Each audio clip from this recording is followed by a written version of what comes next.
នៅពេលដែលមានអាសន្នសត្វស្លាបមួយប្រភេទនេះនឹងធ្វើការត្បៀតកូនរបស់វាចូលក្រោមស្លាបហើយធ្វើដំណើរគេចចេញពីទីតាំងនោះទៅជម្រាបសួរពុកម៉ែបងប្អូនទាំងអស់គ្នាថ្ងៃនេះខ្ញុំធ្វើវីដេអូបង្ហាញអំពីសត្វស្លាបមួយប្រភេទដែលមានឈ្មោះថាសត្វព្រោះហ៊ីតសមុននឹងចូលដល់វីដេអូគឺខ្ញុំសូមគោរពអរគុណដល់លោកគិនភក្តីអភិបាលនៃគណៈអភិបាលស្រុកកោះអណ្ដែតលោកបានជួយឧបត្ថម្ភថវិកាដល់រូបខ្ញុំក្នុងការផ្សព្វផ្សាយអំពីសក្តានុពលធនធានធម្មជាតិនៅក្នុងស្រុករបស់ផងយើងតោះយើងបន្តចូលក្នុងវីដេអូរបស់ផងយើងវិញសត្វព្រោះហ៊ីតសគឺវាមានលក្ខណៈពិសេសមែនទែននៅពេលដែលវាបណ្ដាលកូនហើយវាគិតថាមានខ្មាំងសត្រូវចូលមកវាបានធ្វើការត្បៀតកូនរបស់វាចូលក្រោមស្លាបហើយរត់គេចចេញពីទីតាំងនោះទៅព្រោះហ៊ីតសជាទូទៅវាមានកម្ពស់ប្រមាណជា29ទៅ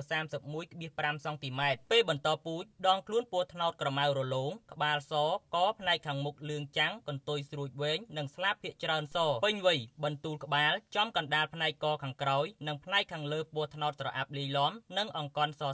ផ្នែកខាងក្រោមសស្ទើរទាំងអស់និងកន្ទុយខ្លីទីជម្រកវាលភក់និងវាលបឹងលិចទឹករបាយវត្តមានពេញមួយឆ្នាំជាប្រភេទរងគ្រោះតិចតួចរដូវបន្តពូជចាប់ពីខែឧសភាដល់ខែកញ្ញាពងចំនួន4គ្រាប់ខ្ញុំសូមជម្រាបជូនពុកម៉ែបងប្អូនផងដែរថារាល់ការផ្សព្វផ្សាយអំពីឈ្មោះសត្វស្លាបរបស់ប៉ុនខ្ញុំគឺខ្ញុំយោងតាមឯកសារសៀវភៅសត្វស្លាបនៅកម្ពុជាហើយការចងក្រងសៀវភៅនិងបោះពុម្ពនៅក្នុងឆ្នាំ